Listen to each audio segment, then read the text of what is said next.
Halo teman-teman Bang Leder Sabang sampai Merauke, dari Miangas sampai Pulau Rote. Bagaimana kabar kalian hari ini? Semoga semua dalam keadaan sehat dan berbahagia.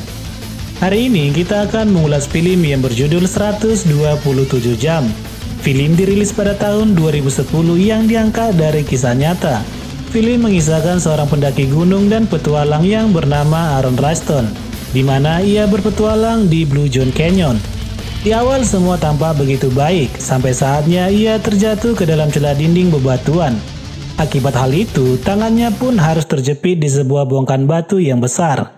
Berhari-hari ia mencoba untuk melepaskan tangannya dari jepitan batu tersebut, sampai akhirnya ia melakukan tindakan yang sangat ekstrim. Dan seperti biasa, sebelum kita masuk ke dalam alur filmnya, jangan lupa untuk subscribe dan bunyikan lonceng notifikasinya agar teman-teman tidak ketinggalan alur film selanjutnya.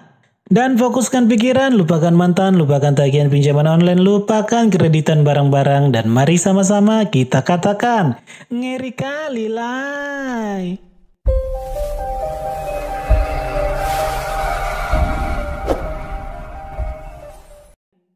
Di awal film, kita diperlihatkan seorang lelaki yang bernama Aaron Ralston mempersiapkan peralatan panjat tebing.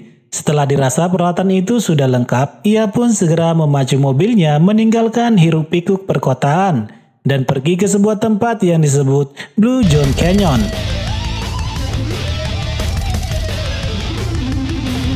Sesampainya di sana, ia pun segera memacu sepedanya dengan semangat dan penuh keceriaan.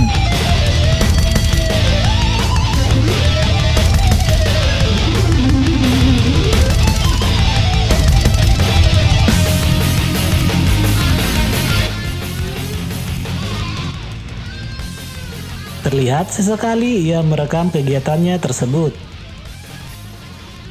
Saat sedang berjalan, ia bertemu dengan dua orang wanita yang bernama Christy dan Megan sedang tersesat. Dengan senang hati, Aaron pun menawarkan bantuan kepada kedua wanita cantik itu, karena pada dasarnya Aaron sudah sering ke tempat tersebut. Kemudian Aaron membawa wanita itu ke tempat tujuan mereka melewati sebuah celah dinding tebing agar lebih cepat sampai.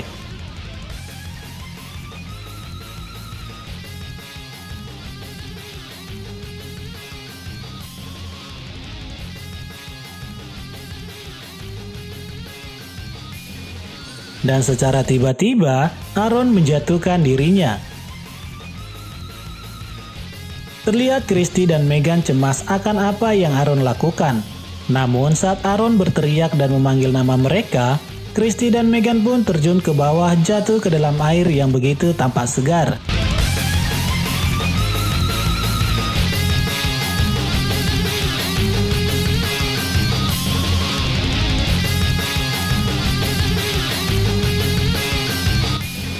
Mereka sangat menikmati tempat itu sampai berulang kali naik, kemudian menjatuhkan diri kembali.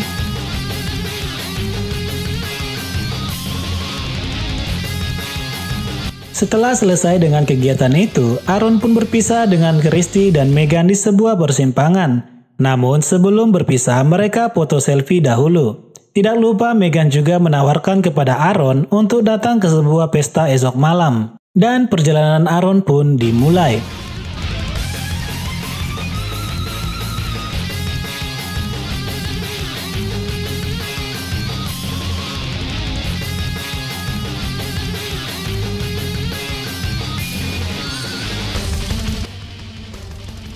Tapak demi tapak, ia menelusuri tempat itu kemudian membawanya ke sebuah celah dinding tebing. Naas baginya, saat ingin turun lebih jauh ke dalam celah tebing, ia pun terperosok ke bawah. Bersamaan dengan itu, sebuah batu besar juga jatuh kemudian menjepit tangan kanannya. Aaron sepertinya tidak percaya apa yang ia baru alami. Ia memandangi celah-celah itu dengan rasa sedikit takut. Aaron mencoba untuk mengangkat batu tersebut dengan sekuat tenaganya. Namun apa daya, batu itu terlalu berat untuk diangkat seorang diri.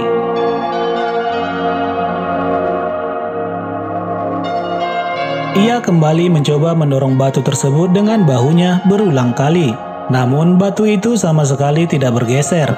Kemudian ia berteriak memanggil nama Christy dan Megan, berharap kedua wanita cantik itu mendengarnya. Aaron mencoba menenangkan pikirannya lalu mengeluarkan segala peralatan di dalam tasnya.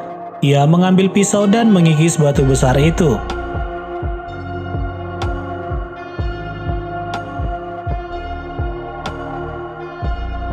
Berulang kali ia mengikis batu itu sampai tangannya kesakitan.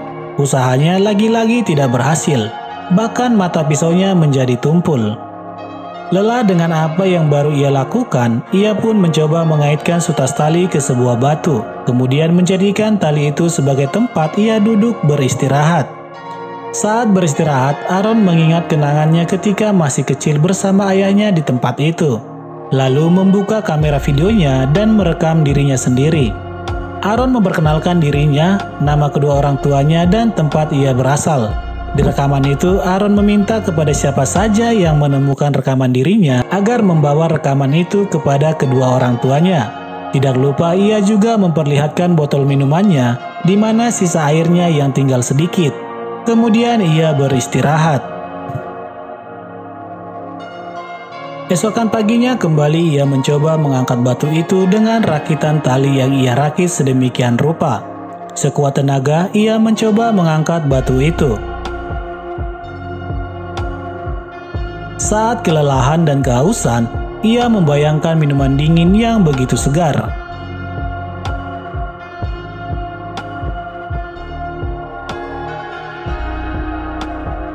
Kemudian meminum air putihnya yang akan segera habis. Terlihat ia menyimpan air seninya di sebuah kantong. Untuk berjaga-jaga bila mana air mineralnya habis, maka opsi terakhirnya adalah meminum air seni tersebut. Aaron kini terlihat mengikat lengannya dengan sangat erat. Ia mencoba memotong tangannya, namun hal itu tidak berhasil karena pisau yang ia gunakan sudah tumpul.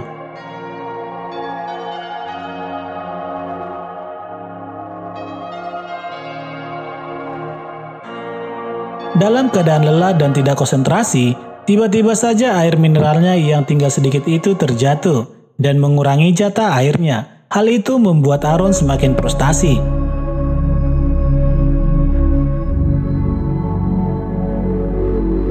Namun saat itu, tiba-tiba saja terdengar suara petir dan langit hitam pun menjadi hujan, kemudian membasahi bumi. Air hujan itu memenuhi tempat Aaron berada. Ia pun menyelam mengangkat batu tersebut dan akhirnya ia pun dapat keluar.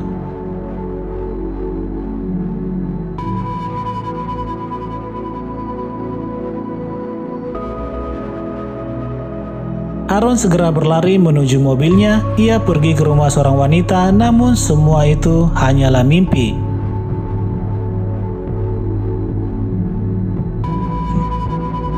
Di tengah frustasinya, esokan paginya ia kembali merekam dirinya.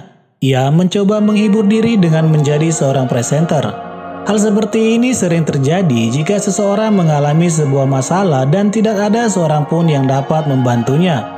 Di sini Bang Lai melihat keadaan Aaron sangat-sangat sulit. Bang Lai mengajak teman-teman untuk mencoba merasakan apa yang Aaron rasakan, apa yang akan teman-teman lakukan jika dalam keadaan seperti itu. Dan kini air mineralnya benar-benar habis tanpa sisa.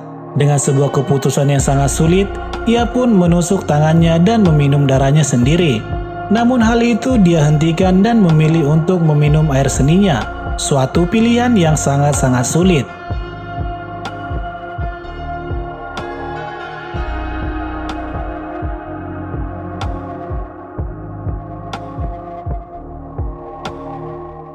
Aaron kembali merekam dirinya dan mengatakan bahwa waktu bergerak sangat lambat. Bahkan jantungnya berdetak lebih cepat 3 kali lipat. Ia kedinginan, kesepian. Kemudian Aaron melihat sahabat dan keluarganya datang menemui Aaron di tempat itu. Ia tertawa atas imajinasinya. Ia juga kembali mengingat masa-masa hidupnya yang indah maupun yang buruk. Di tempat itu, di Blue Jay Canyon, Aaron juga telah menulis tanggal kematiannya. Batu dinding tebing itu dijadikan nisannya. Pada akhirnya Aaron tidak ada pilihan lagi. Ia harus tetap bangkit dari masalah yang ia alami. Keputusan sangat sulit baginya, namun itu adalah jalan satu-satunya. Ia pun akhirnya mematahkan tulang tangan kanannya.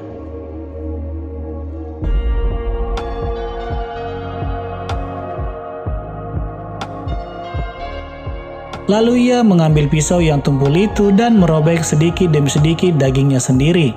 Adegan ini sangat membuat ngilu karena sangat ekstrim.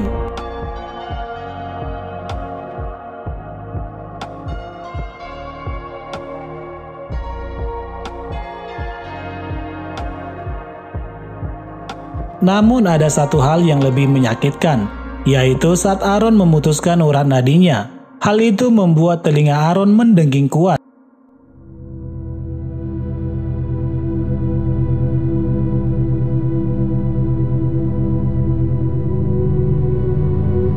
Meski sangat menyakitkan, akhirnya Aaron berhasil keluar dari jepitan batu itu. Terlihat ia kembali mengikat dan membungkus lengannya agar darahnya tidak keluar banyak. Sebelum pergi, ia memfoto tempat itu, sebuah tempat sejarah di mana ia harus mengorbankan tangan kanannya agar dapat keluar dari bayangan kematian.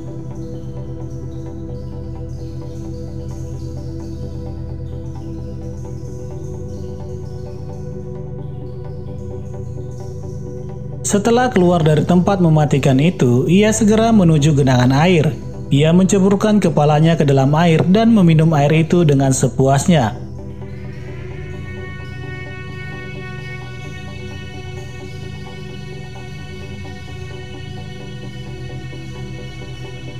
Dan saat ia berjalan, ia melihat suatu keluarga yang sedang berjalan.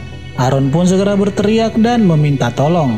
Keluarga itu mendengar teriakan Aaron dan segera berlari untuk membantu Aaron. Kemudian memberikan Aaron air minum. Para pengunjung yang melihat Aaron juga datang memberikan air minum. Sampai pada akhirnya sebuah helikopter datang untuk membawa Aaron ke rumah sakit. Dan di akhir film, Aaron melihat keluarganya dalam imajinasinya saat terjebak menjadi kenyataan. Setelah 3 tahun kejadian itu, Aaron masih berpetualang di Blue John Canyon setiap musim. Dan film pun berakhir. Oke teman-teman, film ini banyak sekali mengajarkan hal positif untuk kita.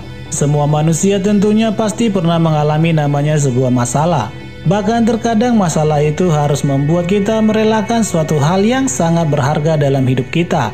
Inilah kenyataan hidup yang harus dijalani. Namun meski demikian, yakin dan percayalah bahwa apapun yang harus kita relakan ke depannya, kita akan melihat suatu hal yang indah di depan mata. Jika saat ini teman-teman diperhadapkan dengan situasi yang amat pelik, jangan menyerah. Tetap berjuang, tenangkan pikiran dan berpikirlah sejenak. Segala hal sulit selalu ada jalan keluarnya. Jangan katakan bahwa teman-teman tidak mampu melakukannya. Sebab jika hidup teman-teman tergembok, Tuhan selalu kasih kunci untuk membukanya. Dan terima kasih sudah menonton alur filmnya. Sampai bertemu kembali di alur cerita film selanjutnya.